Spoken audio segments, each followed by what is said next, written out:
Greetings and welcome to this edition of Positronic hypersonic.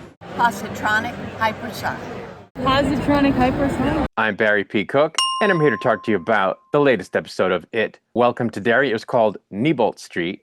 And as the episode starts, after Halloran leaves Taniel's mind, Taniel is rushed to the infirmary because he's having some kind of a seizure, having been affected so deeply by Halloran's invasion of his mind. Hanlon witnessed the whole thing, of course, and now he wants to know what's going on. So General Shaw tells him that it's time for answers, and he explains that Taniel is part of a 400-year-old secret order to keep the pillars that keep it contained hidden. That the military now knows that the Neibolt house has a tunnel under it that will lead them right to its lair. He explains that it's time for the military to tighten the perimeter around it so that they can work towards controlling it and end the Cold War without any American soldiers getting hurt. Hanlon is angry, though, that Shaw would let his family move there knowing that this entity was there and what it does. Meanwhile, at a civilian hospital, Lily visits Marge, who now has a bandage over one eye, but who is still alive. To protect Lily, Marge told everyone that she had cut her eye on her glasses and that Lily was only trying to help her, which of course is partly true.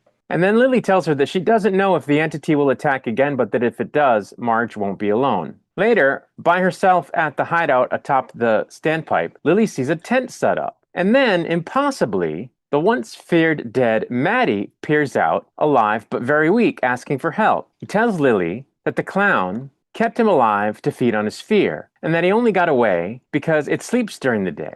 Maddie says that although he saw many dead bodies, the entity also left Phil alive, yet unable to talk. The kids, of course, at this point want to take Maddie to the police so that he can explain what's actually going on in Derry, but he refuses to do that because he says the police will just take him back to his father, and he doesn't want to go back to his father. He says he'd rather go back to the sewer with Pennywise than go back home. Unsure of what to do, Lily goes to see Ingrid, who is revealed when her husband shows up during their chat to be Mrs. Kirsch at her home. And she seems to slyly plant the idea in Lily's head that she and the other kids should go down into the sewer themselves to try to rescue Phil by using reverse psychology. Meanwhile, Chief Bowers takes Hank, Ronnie's father, out in public to put him on the bus to Shawshank, where he's yelled at by a gathering crowd. In fact, one man charges at him with a gun, but he's tackled by the police. Charlotte, Hanlon's wife, is there and sees it all go down, and that includes a creepy cop looking on with an impossibly wide smile on his face. After Hank is taken away, Charlotte gets on the phone to make sure that his paperwork was sent in so that he can try to get released on bail, only for her husband to walk in, looking for Will and telling her that he needs to tell her something and she needs to believe it. Elsewhere at a tribal meeting, we learn that Glue, aka It, has seemingly had a milder effect on the town this cycle than in the prior two. We learn also, unfortunately, that the Galoo evidently sheds like a waste product that's been polluting Derry's groundwater since the town's founding. Also at the tribal meeting, a prospective keeper says that all signs are pointing to the fact that the augury is about to happen, one last big bloody event that marks the end of a cycle, after which the town would get another 27 years of peace, basically. Before the meeting ends, Rose learns that the police have Taniel, and when she goes to Shaw to find out what's going on, he tells her that Taniel is safe and he'll be released soon. He then reveals to her that his memory of Derry came back before he returned, because 5 years previously, when he was given a drug by the Department of Defense as part of a security protocol, it all came rushing back to him for the first time in 45 years. Realizing what he plans, Rose tells Shaw that the Galoo can't be contained. She asks that if he's going to go after it, he should at least allow Taniel to help, because all their lives depend on it. Later, she gives her nephew a dagger-like weapon made from the star that the Galoo crashed to Earth in that she'd been hiding in her house. Disturbed by everything that's happening, Major Hanlon moves his wife and son to the military base to be safer. But the next morning, Charlotte hears a radio report that the Shawshank bus crashed and that Hank escaped. Later, Ingrid leaves her horrible husband at home and gets in her car, where she finds Hank in the back seat. But it turns out she has no reason to be afraid of him because she is the married white woman that he was having an affair with and that he was with on the night of the massacre at the theater. Not knowing where he can go and be safe, Hank reaches out to someone he trusts, and soon after, Ingrid is at the military base looking for Charlotte. Lily brings Marge with her to the standpipe to join her group of friends in their efforts to do something about it. She says they have to save Phil themselves, but they have to figure out how they're going to conquer the problem of them being afraid. So she says that she has more of her mother's anti-anxiety pills and that they're all going to take some before going so they won't be afraid. Maddie, of course, doesn't really want to go back to the sewer, but Lily says she's going to make him show her right now how he got out and where the entrance is, or she's going to take him to the cops with the help of her friends all dragging him. Meanwhile, the military moves in on the house on Neibolt Street, and men with rifles rush out of vehicles, their orders being to shoot anything that seems irrational. Harlan, Taniel, and Halloran are all there, of course, and everyone goes into the dark tunnels, moving into waist-deep water, carrying rifles with flashlights on them, which was kind of interesting because the military didn't really do that in 1962, as well as flashlights that throw red light for some reason. When everyone's fears begin to get to them and they all start seeing things that it wants them to see, Halloran starts having a vision after falling into deep water and coming up to find himself in a bathtub. His grandmother is there, telling him that he is coming for him again. That's when he hears footsteps in the adjacent hallway and the bathroom door swings open, at which point he's confronted by his grandfather, gun in his waistband, saying it's time. He's sick of his wife and grandson talking with their minds and wants Dickie, what he calls Halloran, to open his spirit box. When Halloran refuses, his grandfather shoots his grandmother in the leg before uttering a familiar clown-like laugh. The box then eventually does open and a orangish light pours out as Halloran cowers in fear. Back in the tunnels, a pair of soldiers are attacked by a grotesque, skeletal-looking Uncle Sam. With everyone being separated, Taniel makes a run for it, but he loses the glowing dagger in the water and can't get to it before he ends up escaping the tunnels. Hanlon and Polly are lost when they stop because Hanlon hears the voice of a scared woman running their way, and it's Charlotte, or something pretending to be Charlotte. And as its mouth opens wide, he's sure that it's not her, and shoots her, then staring down into the dead eyes of his fake wife, only for them to turn pale white as she smiles and is sort of whisked away. At this time, the kids are standing outside the sewer opening and start taking the pills, with Maddie leading the way. Quickly, the drugs slow them down and make them feel weird, but they continue on and get lost as well. They hear voices screaming from afar, before the dead body of one of their friends surfaces, followed by two others. One of those corpses is Maddie's, as the being that they thought was Maddie is swinging and twirling around on a pole and begins to transform into Pennywise the Clown. That's Maddie! They joined the circus and left their town. Now they live here down with the clown. Down with the clown. Down with the clown. Now they live down here with the clown.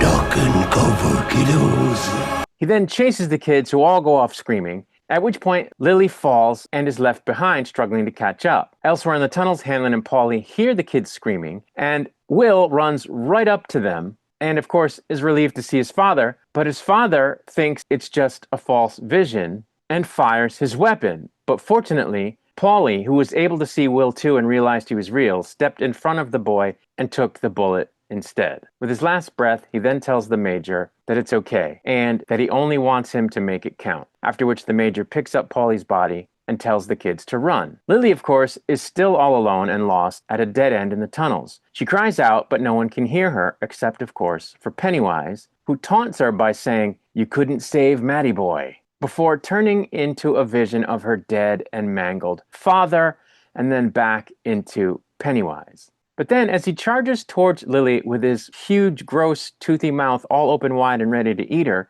he's forced to stop, because the glowing dagger is right there in the water with Lily. So he leaves, and Lily picks it up. Back at the base, Hanlon is talking into a microphone about what happened and how Polly died when Shaw walks in and gives his condolences. He tells him that the indigenous residents will answer for what they led them into, but Hanlon is only worried about being with his family. As Shaw leaves, Hanlon asks about Halloran's whereabouts, and Shaw says he hasn't made it back to base, but if anyone could survive, it's Dick Halloran. As the episode ends, we see Halloran walking out of the sewer tunnel, stunned and worn down. He then hears movement in the trees, and suddenly another soldier is walking ahead of him. But of course, it's not a living soldier, it's the ghost of Polly. In the final shot of the episode, Halloran's box of hostile ghosts, aka shines, is wide open on the bathroom floor, ready to release what's inside. And that's where the episode ended. So I am continuing to like this show. I think this episode was a little bit weaker than some of the other episodes. I didn't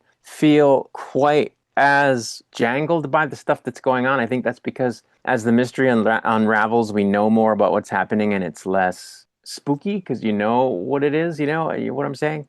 So it didn't give me the heebie-jeebies as much as previous episodes, but I'm glad that things are starting to come to a head and that the adults are starting to see what's going on, people that had been kept in the dark, and that, it isn't just the kids against the world anymore.